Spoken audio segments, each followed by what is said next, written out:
We create and complete ourselves. So it was everywhere and always. What can be done in this case? What is under our control if not our thoughts?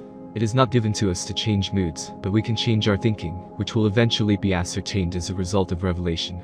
The Book of Proverbs of Solomon 23:7 says, "As the thoughts are in his soul, so is he." This saying is true under any circumstances and under any conditions of human existence. Our life is the result of our thinking about it, and our character is formed solely under the influence of what thoughts roam in our head.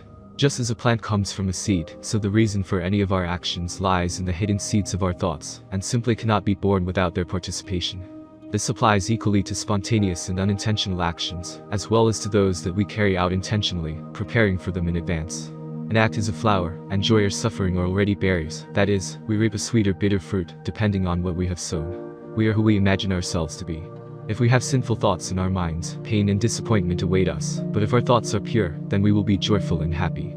On the life path of any person, ups and downs will await him, but do not change yourself, believe that the Creator is on your side, and victory will definitely be yours.